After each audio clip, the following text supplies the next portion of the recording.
How banks keep track of all your deposits, withdrawals, and balances? How do they know how much interest to pay or charge? And how do they use this data to offer you new products? Well, today we're going to be building a real-world banking data model that explains it all. This is not just theory. We're creating an actual data model step by step. And if you work with this data, this is going to change how you see banking analytics. Let's dive in with the 4-step process on creating a banking data model. Step 1 is understanding the business process, right? Or defining the business process. Before we begin anything, we need to understand what we're modeling for. In retail banking, we deal with these 3 main things: customer accounts, transactions, and balances over time. Customer accounts are of different types, right? Checking, savings, loans, credit cards. Transactions can consist of deposits, withdrawals, payments, and interest. And balances is just month-end snapshot of reporting. And our goal is going to be able to calculate the 3 metrics down below, which is what's the total balance across all accounts? What are the common transaction types? How do customers' balances change over time? And to do this, we'll build 2 key fact tables, a monthly snapshot fact table and a transaction fact table along with supporting dimension tables. So let's get started. As you can see on the right-hand side, we have the data model taking shape, but we'll fill in the values as we talk through this, the 4-step process. Step 2 is to define the grain. Before we build, we need to define the grain, what each row in our fact table represents. For monthly account balances, 1 row per account per month. For transactions, 1 row per transaction. This allows us to analyze historical balances while also capturing every single deposit, withdrawal, and payment. Step 3, defining the fact tables and the dimension tables. So we'll start with the dimension tables. First, we're going to need an account dimension table. And in the account dimension table, we're always going to have a primary key in every table. So account key will be our primary key. We're going to need the account number.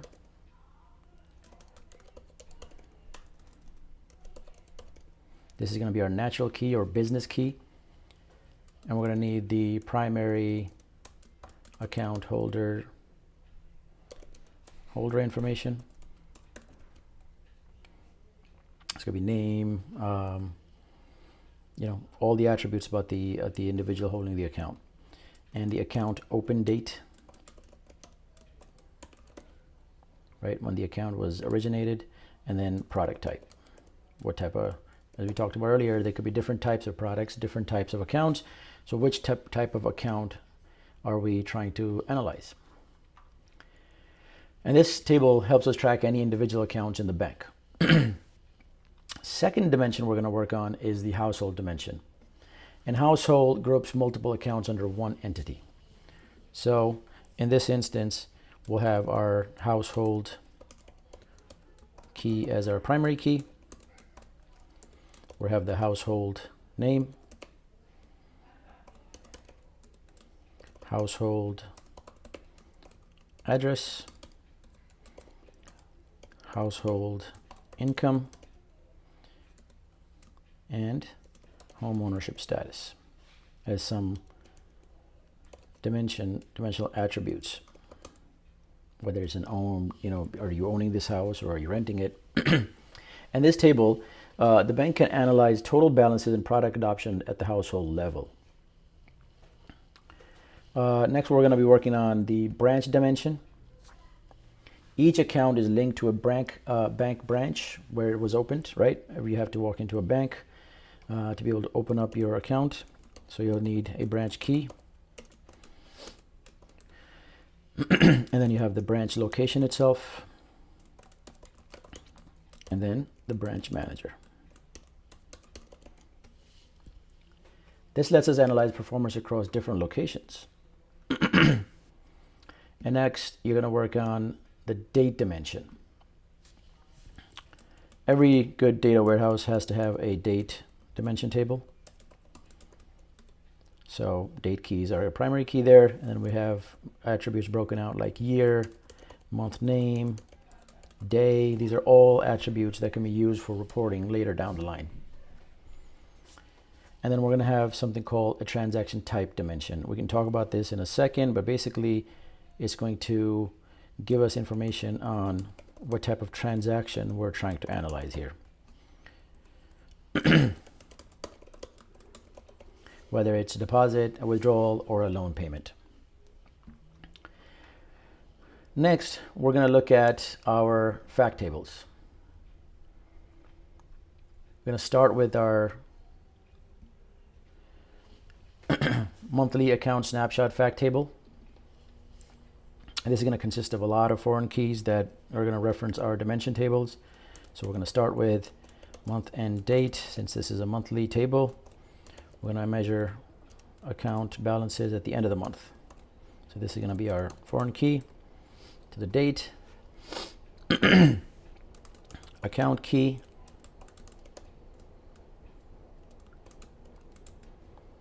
this is going to help us join to our account table. We're going to have product key,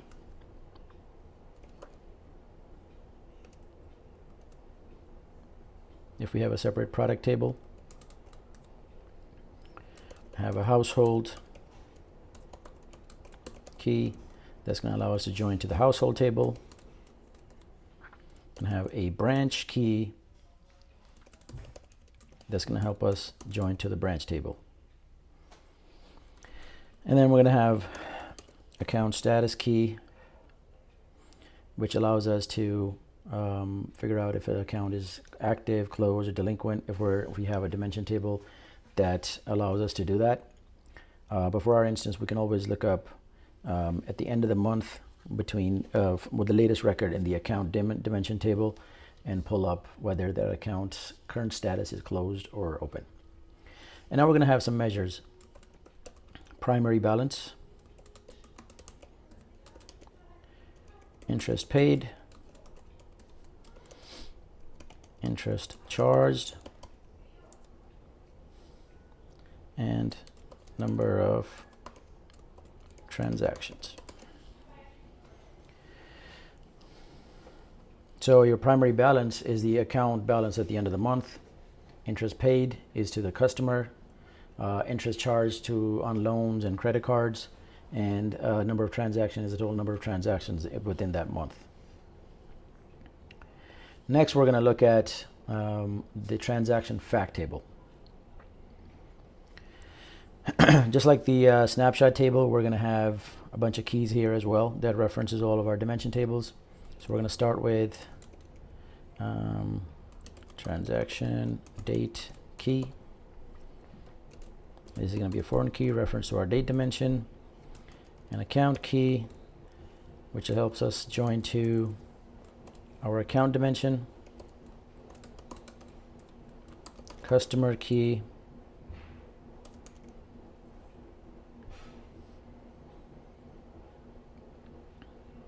If we have we can also break out separate dimension table for customers, and we can provide the customer key here. Just like before, if we have a separate product table, we can also put the product key here as well, and branch key.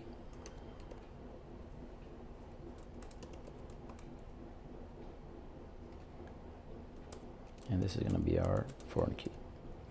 And next, we're going to have the transaction type key, which I talked about here. This is just going to basically house a transaction key, and then for a unique identifier for each of the transaction types that can exist in our data set.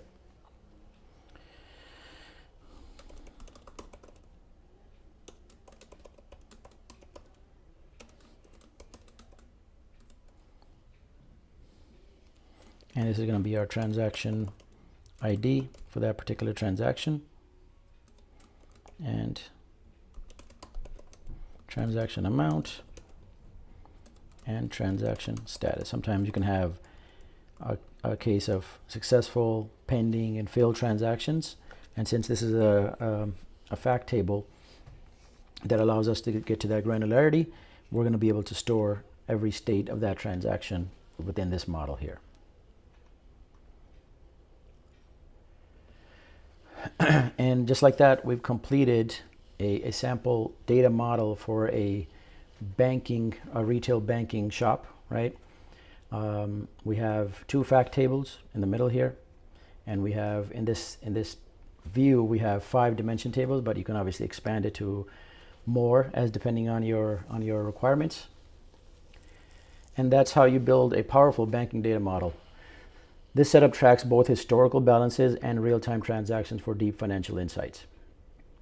Did this help you understand dimensional modeling better? If so, hit that like button and subscribe button for more data content. And if you need help with your data models, don't forget to check out mfadatasolutions.com. We've got your back. Now tell me in the comments, what industry should we model for next?